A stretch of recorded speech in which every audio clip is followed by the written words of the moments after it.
आता चर्चेला जातो, शिक्षक भरतीचा देखील मुद्दा चर्चेला जातो. नेमकं काय या संदर्भात राज्य सरकार पाऊल उचलतं? शिक्षक भरतीची दुसऱ्या टप्प्याची प्रक्रिया आता प्रगतीपथावर आहे. काही संस्थांना त्याच्यामध्ये शासकीय पण उदाहरणार्थ जिल्हा परिषद बिंदू नामावली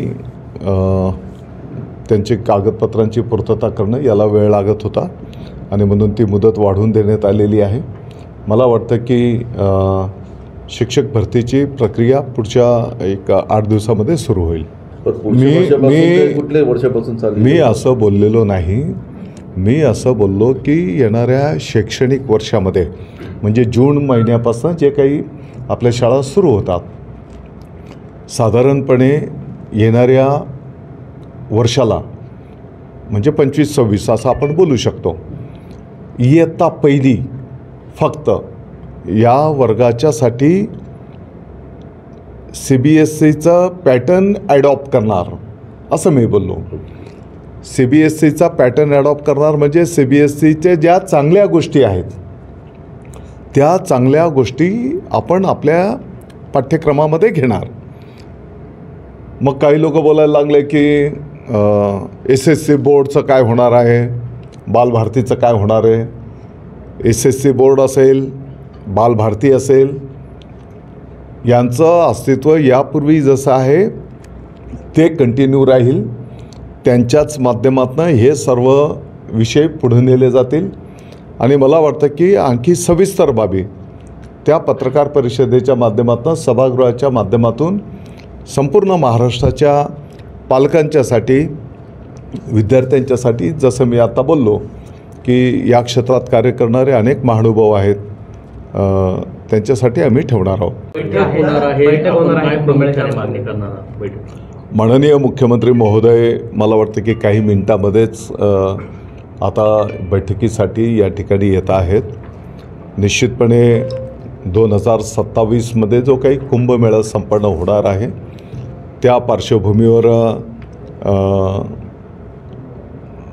नियोजन, त्याचा आराखडा, त्याचं काम प्रगतीपथावर आहे.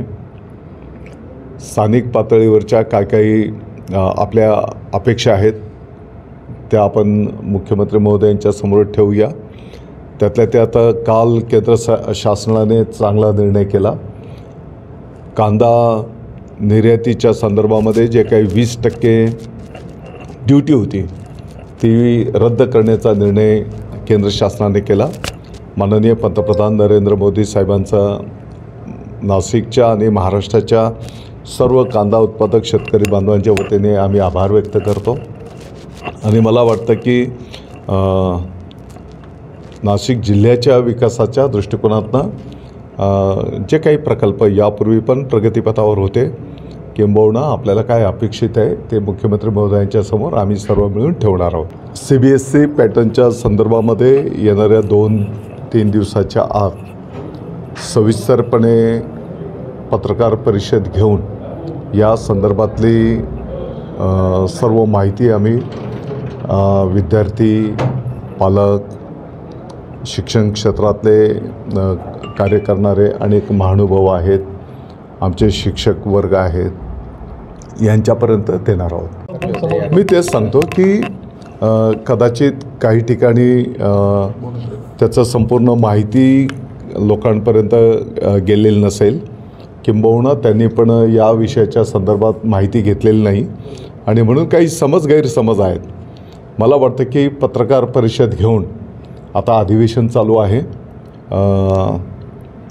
अधिवेशनमध्ये पण याचं माहिती आम्ही सभागृहामध्ये ठेवणार आहोत आणि मला विश्वास आहे की सगळ्यांचे गैरसमज दूर होतील आणि अतिशय उत्स्फूर्तपणे केलेल्या निर्णयाचं स्वागत संपूर्ण महाराष्ट्रातून होईल.